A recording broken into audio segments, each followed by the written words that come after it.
कर्मवीर जनगण मन की बात।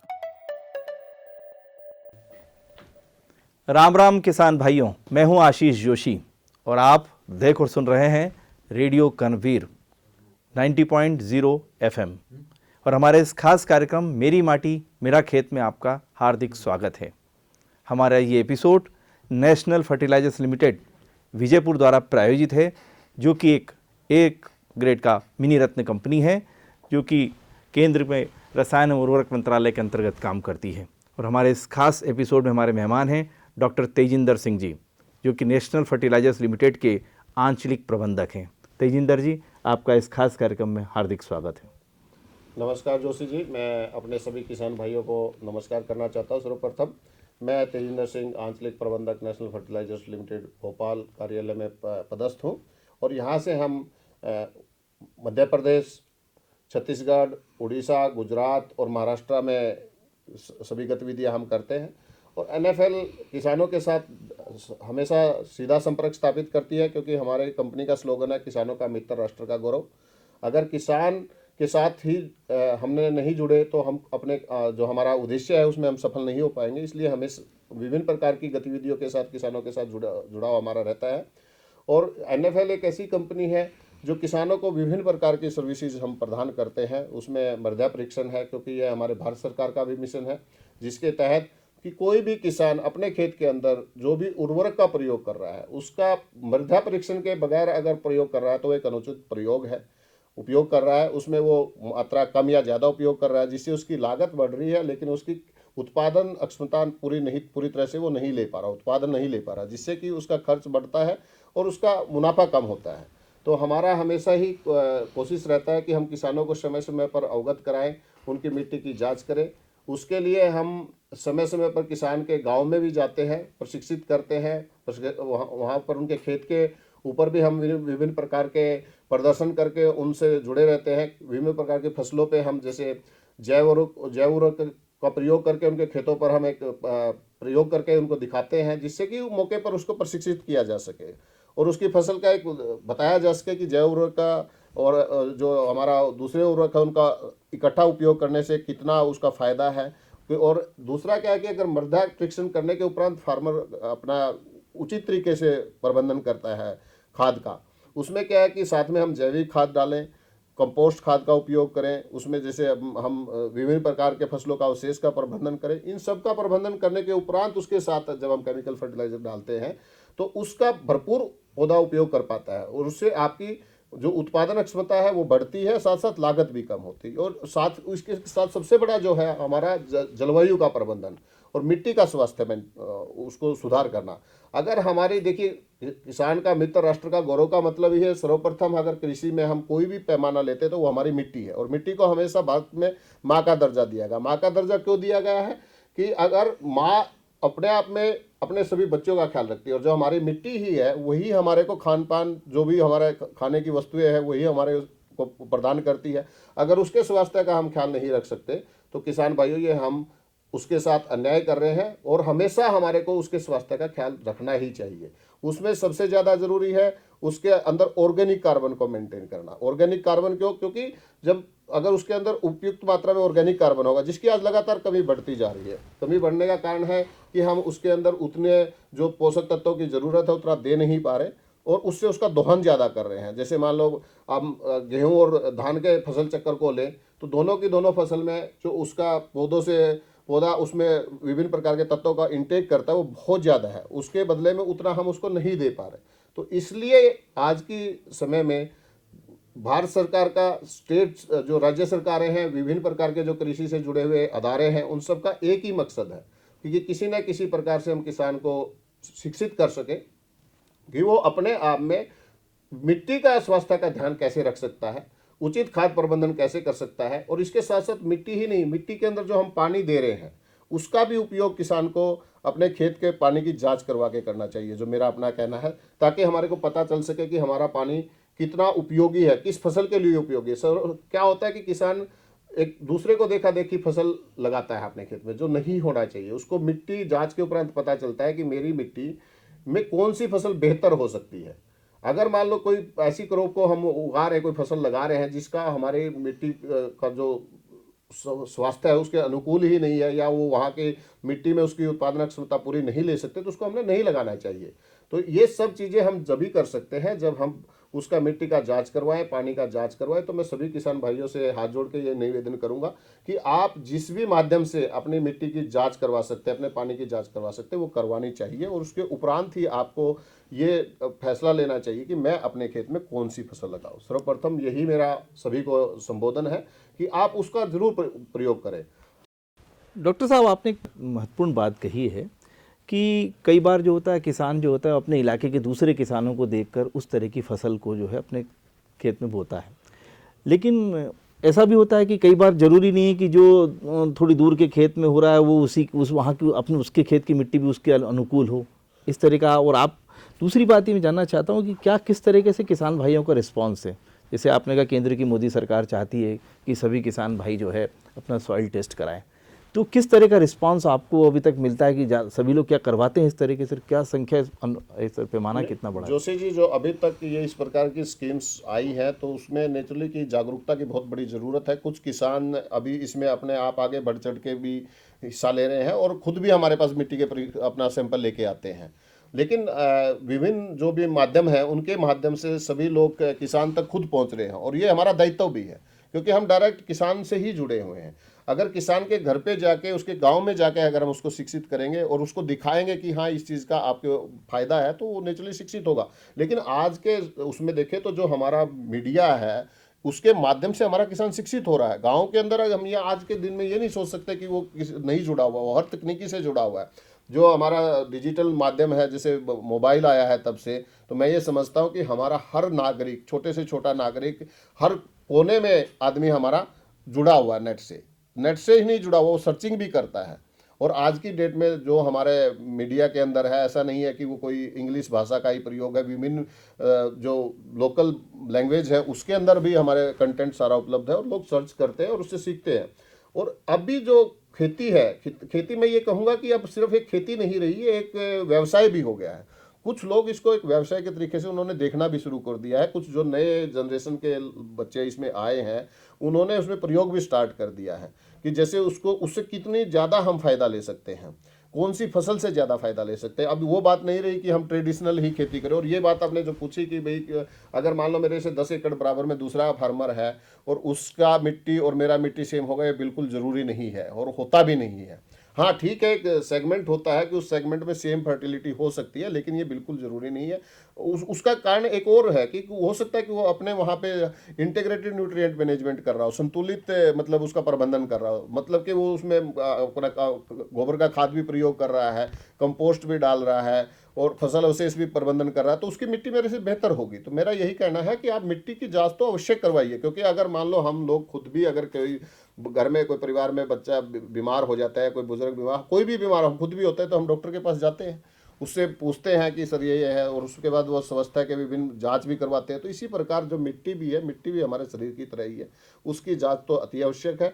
और ये बिल्कुल हमने ऐसे नहीं जज कर लेना चाहिए कि मेरा एक खेत गांव के इस साइड है तो दूसरा खाद दूसरी साइड है, या 20 एकड़ 50 एकड़ 100 एकड़ पे दूसरा खेत है, तो दोनों की उर्वरक क्षमता भी विभिन्न अलग अलग होगी, वो भी सेम नहीं हो सकती।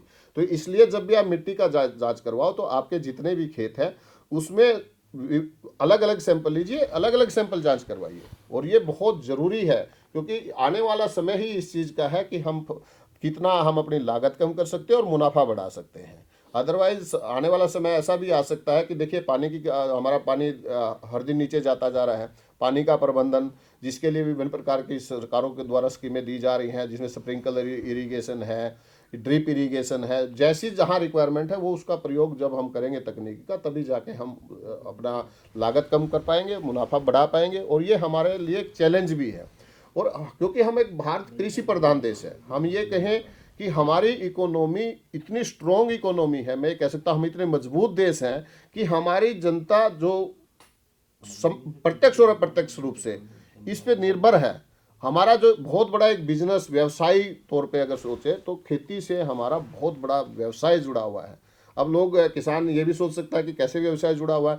आप जब मान लो कोई भी कृषि से संबंधित इनपुट्स लेते हैं, बीज है, खाद है, दवाई है, तो वो भी तो किसी न किसी प्रकार का एक व्यवसाय है। उसके बाद हम फसल बेचने के लिए जाते हैं, उसके अंदर लोग, तो हमारा जो 60 से 70% जो आबादी है इसके ऊपर निर्भर है।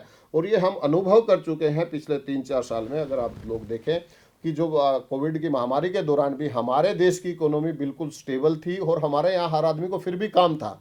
इतना स्ट्रगल के बाद भी, और हमारा किसान तो इतना मेहनती है, हम चैलेंज के साथ कह सकते हैं कि जब 42 दिन का हमारा यहाँ कोविड था, उस दौरान भी हमारे खेती में हर प्रकार की फसल किसान ने लगाई, हर, और बहुत उम्दा उत्पादन दिया। मतलब किसी भी प्रकार का हमारे को ये चैलेंज फेस नहीं करना पड़ा कि भाई हमारे देश में कोई खाद्यान्न की शॉर्टेज है, कोई किसी प्रकार की कमी है। तो मैं ये कह सकता हूँ कि मैं नमन करता हूँ उन किसान भाइयों को कि जिन्होंने उस दौरान भी इस देश की इकोनॉमी को बचाया, और हमेशा वो बचाते रहेंगे।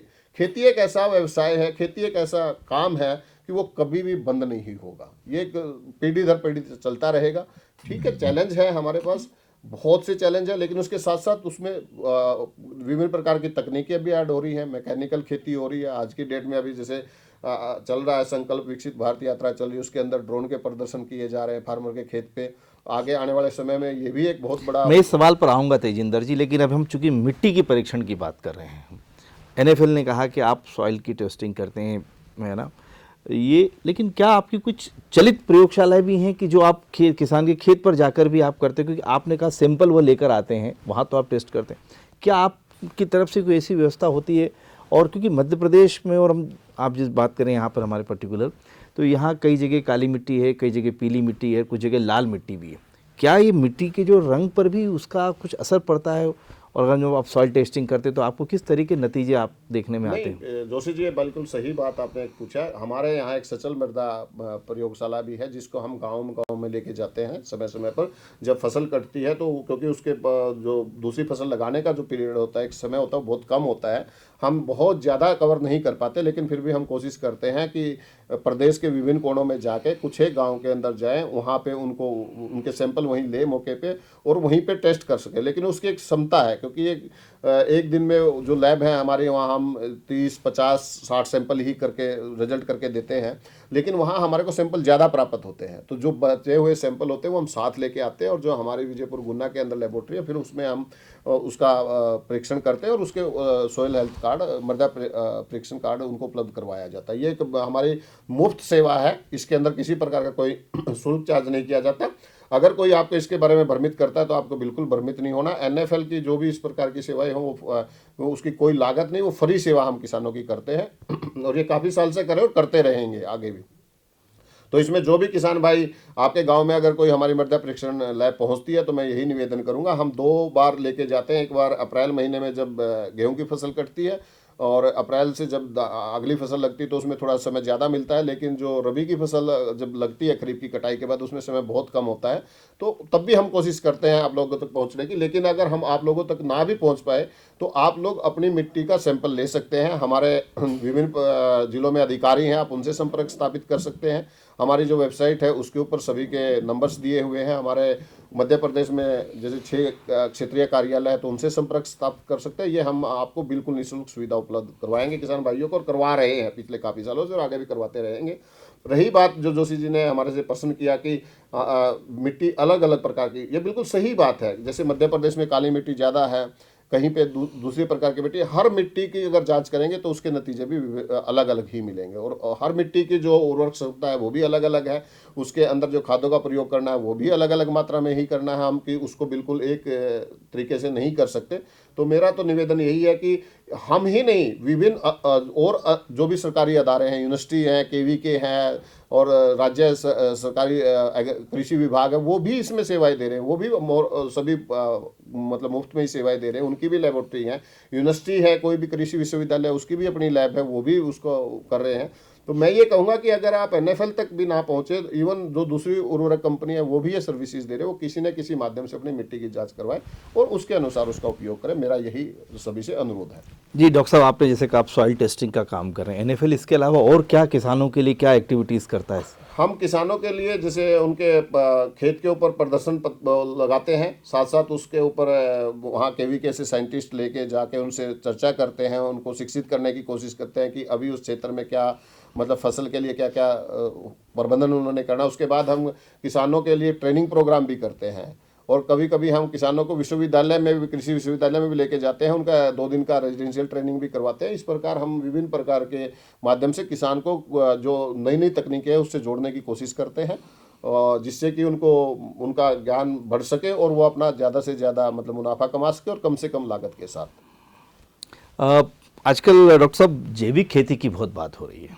आप एक फर्टिलाइजर्स कंपनी है, तो जैविक खेती के क्षेत्र में आपका क्या योगदान है एनएफएल का, खास तौर पर बात करें तो? हाँ जोशी जी, ये तो बिल्कुल आज की डेट में सबसे एक बहुत ही बेहतरीन माध्यम है ताकि हम उसको बैलेंस फर्टिलाइजेशन में भी करें। एनएफएल जैव उर्वरक का उत्पादन कर रही है, जिसमें हम जिसको बायो फर्टिलाइजर कहते हैं, जैविक खाद का जो हम उत्पादन है काफ़ी वर्षों से कर रहे हैं।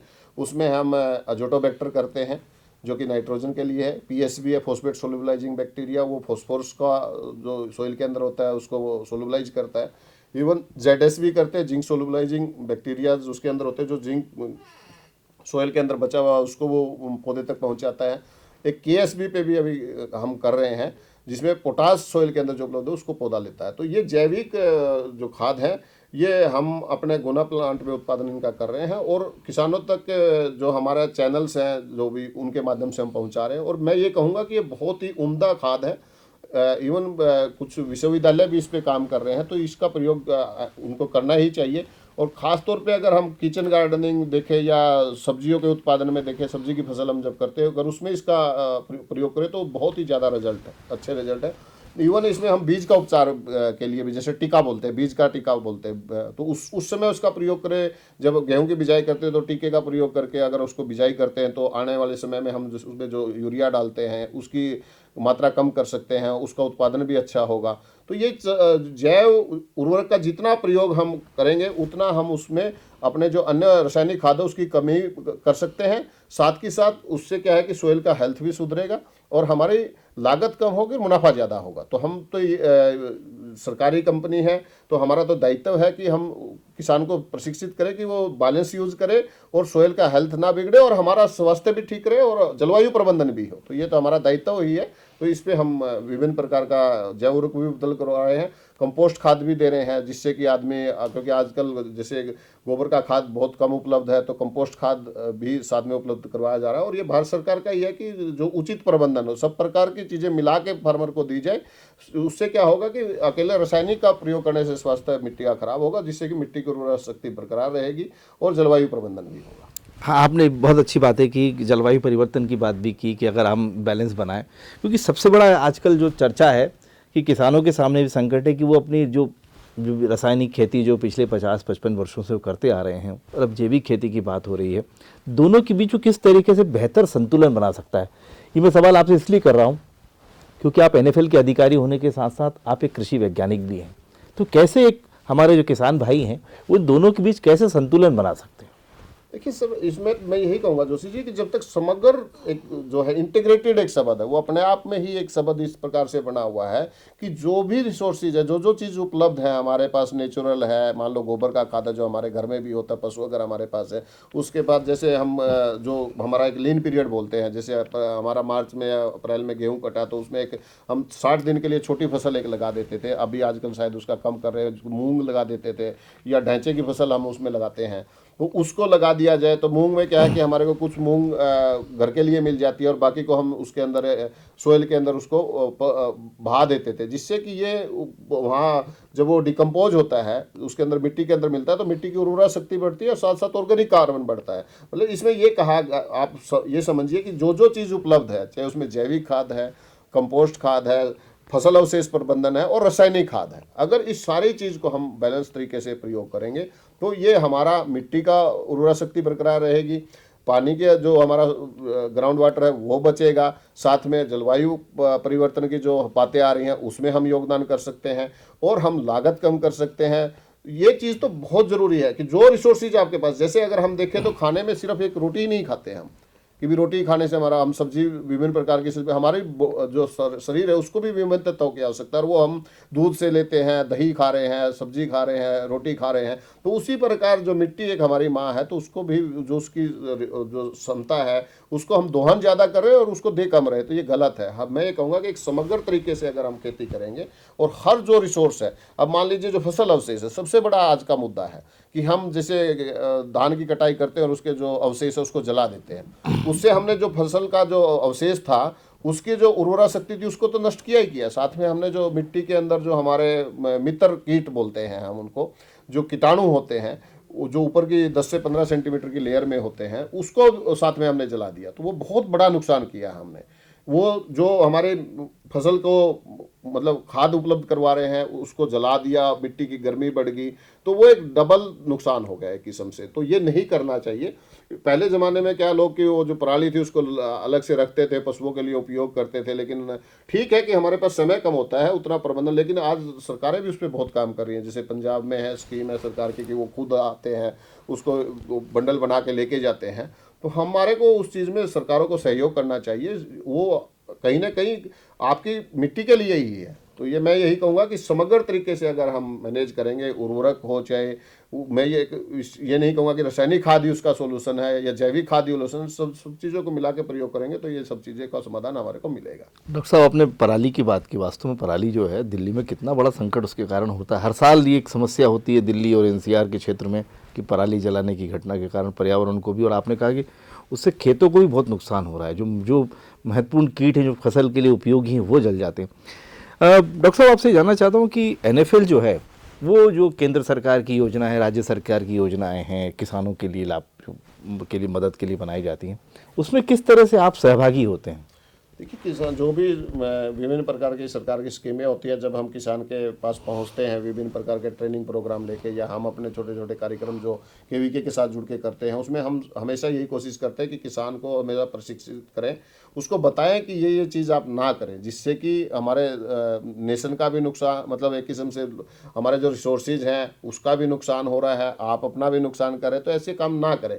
ये हमेशा हम प्रशिक्षण के माध्यम से ही उनके साथ चर्चा करते हैं विभिन्न माध्यम से। जैसे अभी मान लो विकसित भारत संकल्प यात्रा चल रही है, तो उसके अंदर भी हम जो ड्रोन के प्रदर्शन कर रहे हैं और उनको प्रशिक्षण देने की कोशिश करें, बता रहे हैं कि इसकी क्या उपयोगिता आने वाले समय में। इसी प्रकार जब भी हमारे कोई किसान प्रशिक्षण कार्यक्रम होते हैं और हमारे जो छोटे प्रक्षेत्र दिवस होते हैं, जैसे छोटे गांव के अंदर जाते हैं, उस गांव में एक पहले प्रदर्शन लगाया जाता है खेत में, फिर वहां पे किसानों के साथ गोष्ठी की जाती है, उस गोष्ठी में भी हम इन बातों पे ही चर्चा करते हैं। और जो हमारे नियर बाई KVK हैं उसके साइंटिस्ट को लेके जाते हैं, वो किसानों को खेती की तकनीक के बारे में बताते हैं। और हम यही जो सरकार के विभिन्न प्रकार के वो है स्कीम्स हैं, इवन जो कृषि विभाग होता है राज्य का, उसके साथ जुड़ के हम इन कार्यक्रमों में हमेशा शामिल होते रहते हैं और किसानों को प्रशिक्षण देते रहते हैं। और साथ साथ में किसान जो स्कीम्स हैं उनके बारे में क्या चर्चा करना, ये सब चीज़ें एक माध्यम है। तो हम हमेशा कोशिश करते हैं कि किसान को जो भी है सरकार की स्कीमों तक भी जोड़ सकें। डॉक्टर साहब, आखिरी सवाल ये कि आपकी NFL की क्या भविष्य की क्या योजनाएं हैं? देखिए सर, जोशी जी, किसान का मित्र और राष्ट्र का गौरव, यही हमारा स्लोगन है। और हमारा हमेशा प्रयास यही रहेगा कि किसान से हमेशा हम आखिरी गांव तक जुड़े रहें, उनको जो भी हम कुछ सर्विसेज जैसे मिट्टी परीक्षण वाली ये उपलब्ध करवाते रहें, अन्य जो भी स्कीमें आएंगी वो आप लोगों तक लेके जाएं। आप लोगों का जितने हम सेवा कर सकते हैं उतना ही कम है, क्योंकि किसान ही हमारा जो भी लक्ष्य है वो किसान को समृद्ध करना, किसान ही जो हमारा खेती बाड़ी से जुड़ा व्यवसाय है उसके साथ जुड़ा हुआ आखिरी उपभोक्ता तो किसान ही है। देखिए, मिट्टी है, अगर किसान नहीं है तो भी हम कुछ नहीं कर सकते, और किसान है, मिट्टी स्वस्थ नहीं है तो भी नहीं है। तो इन दोनों चीज़ों पे हर आदमी को काम करना है और ये हमारा दायित्व भी है और करते रहेंगे आगे भी, इसमें कोई वो नहीं है। समय समय पे हम किसान के साथ जुड़े रहेंगे और उनके संबंधित जो भी स्कीमें आती रहेंगी हम उन तक लेके जाएंगे और उनको प्रशिक्षित करेंगे। लेकिन हम करेंगे जो भी होगा वो निःशुल्क ही करेंगे और उसमें किसी प्रकार का कोई लागत किसान की नहीं लगेगी। उनकी हम उर्वरा शक्ति को बढ़ाने की कोशिश करेंगे, उनकी लागत कम करने की कोशिश करेंगे और उनकी उत्पादन क्षमता बढ़ाने की कोशिश करेंगे ताकि उनका मुनाफा बढ़े। यही हमारा उद्देश्य है। बहुत बहुत धन्यवाद डॉक्टर साहब, हमारे किसान भाइयों को जानकारी देने के लिए।